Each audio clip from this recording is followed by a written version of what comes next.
Well, let's face it, it's all about buying a home, getting a good deal, and then when you go to sell it, make a bunch of money, correct? And along the way, did you ever ask yourself, what type of home should I not buy that may also cause me problems when I go to resell it? This is always an important question that people that are inexperienced buyers or investors need to understand, so when it comes time for resale, they don't run into a bunch of issues or lose a bunch of money when they sell. And I want you to learn from my experiences and mistakes, since I've personally bought many homes to either live in, invest in, and also have helped others do the same. And in this video, I'll cover the many types of homes that can give you problems down the road when you sell. So get a piece of paper, take some notes, and share this with somebody else that may benefit from this as well. Well, we all know that feeling you get when you purchase that home and you feel like you made a great deal on it.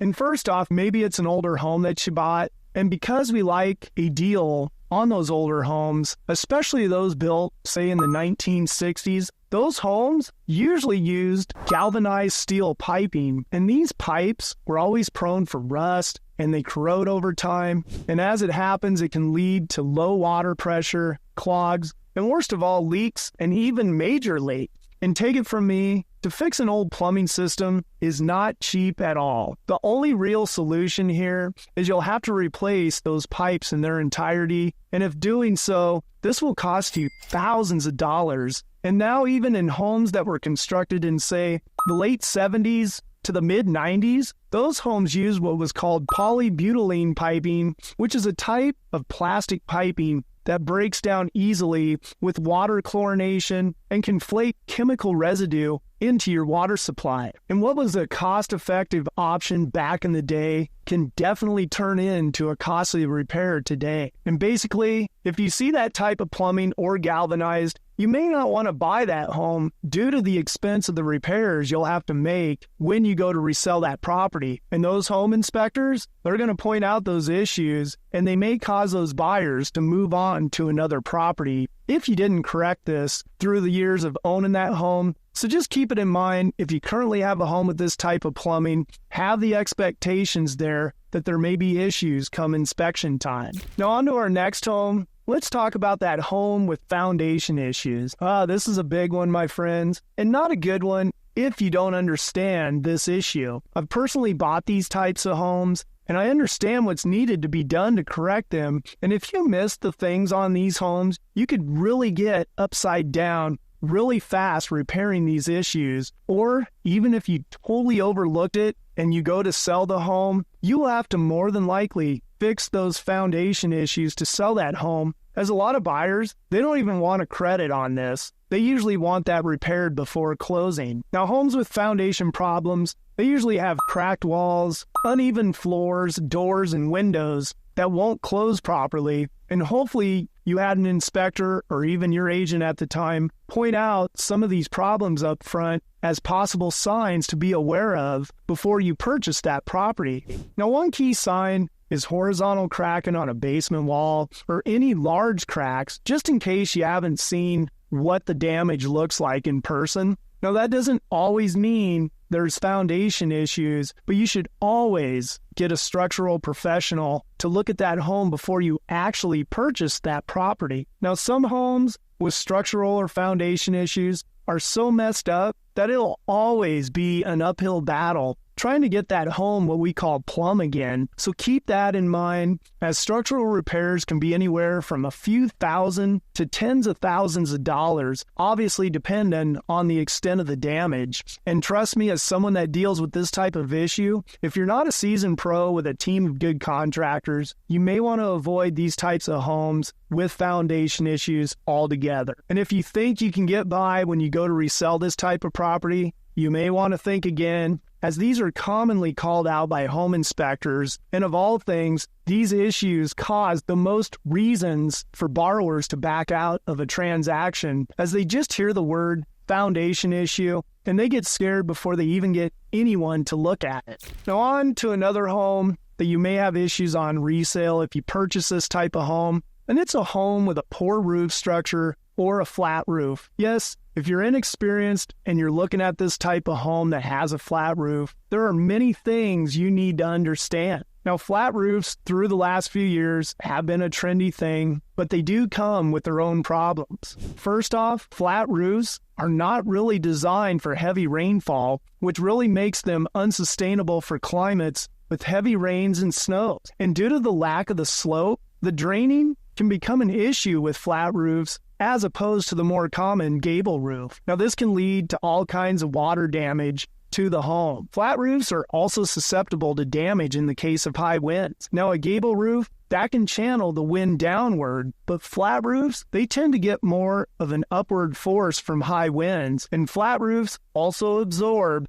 more sunlight all day, which can make your home a lot warmer on the inside. And flat roofs also have a higher maintenance cost, and it may not last as long as pitched roofs either. Flat roofs, due to this, do require constant maintenance, so you may just want to stay away from these types of homes altogether. And I want to sprinkle in something else here. I know we're talking about flat roofs, but especially out in our area, another roof to avoid, or if you have this home that you are going to sell, if it has shake shingles, you'll have to get those replaced as well. They are not insurable by most insurance carriers, and they're also expensive to dispose of. So just note this if you were going to sell your home with shake shingles or a flat roof, so you understand all these types of issues that you may encounter at inspection for a new buyer. Now let's talk about a home that's been damaged by a fire. This, my friends, is a tough one. I'll admit I've come across some deals that had these issues, and luckily in the end I just totally passed. Now, if you're trying to sell a home that has had damage by a fire, this can be challenging, especially for inexperienced home buyers. A fire can affect the structural integrity of a home, as well as the electrical wiring and the insulation, and not to mention the plumbing as well. For any of you that have had a home that you're selling, you may have done extensive repairs and found out the major time and cost it took to make that home habitable again when you go to sell that property. Now, the major thing to take into consideration is the insurability of the home, and that this home will basically be red flag pretty much the rest of its longevity. And finding an insurance company to insure the home or insure the home cheap will be a difficult task for any buyer. And another thing that is going to be an issue are those home inspectors, as they're going to red flag everything in that home as well. And a lot of buyers are just going to go in a different direction altogether. So if you've had a home that's been damaged by a fire, you just want to keep this all in mind. Now, another home that's hard to sell to buyers or inexperienced investors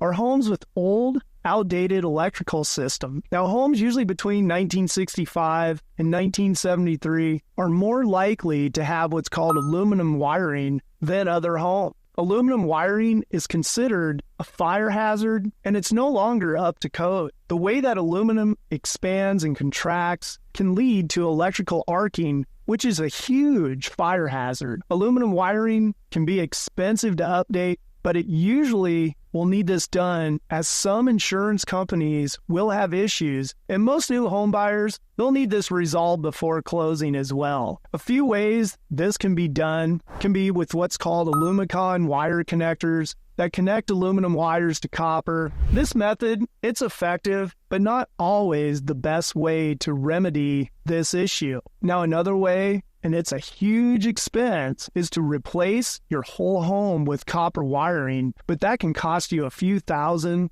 way up over $50,000, just depending on the type of home. Now, that is the safest action you can take, but I'll have to say, most people, they do not even do that method due to the major expense. Now, the most common fix for aluminum wiring is to do what is called pigtail the outlets. And pigtailing involves a licensed electrician, make sure you get that licensed electrician, who attaches a short piece of copper wiring to the end of the aluminum wiring at each connection point. Now, this method is considered by the Consumer Product Safety Commission to be a safe and permanent repair. Now, this method is a cheaper, cleaner, and faster method than doing the whole rewiring of the house with copper, as the electrician doesn't need to remove old wiring or go and tear up all your walls as well to do so. And again, if you don't understand this type of wiring, then go out, get a good licensed electrician to help you out on this, as aluminum wiring can cause major issues when you go to sell that home if you didn't update it to today's standards.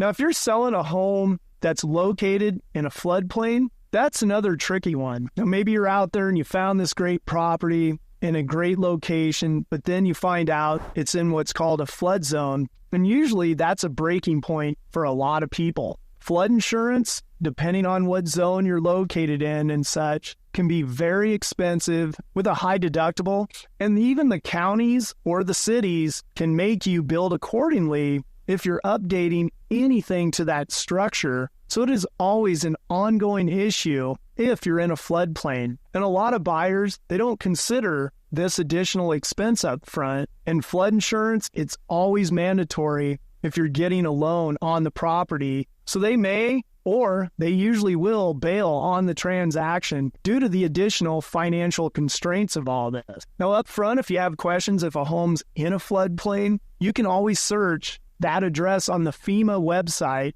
and find out exactly what zone it's in, or if it's in a flood zone at all, before you go out and purchase that property. Now, if you flat out have a home, and this is what we call an ugly home, that is just a tough resale altogether. Ugly homes, obviously, they sell cheap and you can get people to buy them. But if you're looking to buy up front, just stay away from them, because weird houses, they may be bought cheap, but let's face it, they'll also resell cheap as well. And also those weird configuration homes with additions that just keep going on and on, or odd number of bedroom or bathrooms, can be an issue for buyers. And especially if there's no way to add, say, an additional bathroom to a home. You'll just want to keep that in mind if you're thinking of buying this type of home, as far as what your resale is going to be, and it will be limited to these types of homes. Now, all these homes are just suggestions on what you are up against as a seller if you're selling this type of home.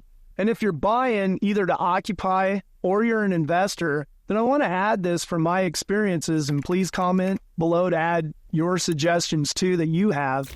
Now, if the home can get additional square footage added and you have those connections, then that's a great opportunity for you. And what I mean by that is, say, converting a carport or a porch area to a living space. That's a great way to add square footage and value to that home. Now, if you're thinking of converting, say, an attached garage for living area, just make sure if your area for resale wants a garage instead, you may want to be careful on that part. Also, if you have the right connections, buying a home with a bad roof, electrical, plumbing, or HVAC can really be a good opportunity and return on your investment. I even like homes with these issues, as I have the right people to get these done and don't have to pay a huge amount of money to do so. If you're a beginning investor or home buyer, then maybe stay away from what I've covered earlier, or at least go out and get good people to help you out. And home sellers, if you have any of these types of homes I discussed, hopefully this all helps you with your strategy when you go to sell that home on the open market. And if you have other questions or you need a good agent in your area, my contact link's down below. I'm David Novak, and we'll see you next time.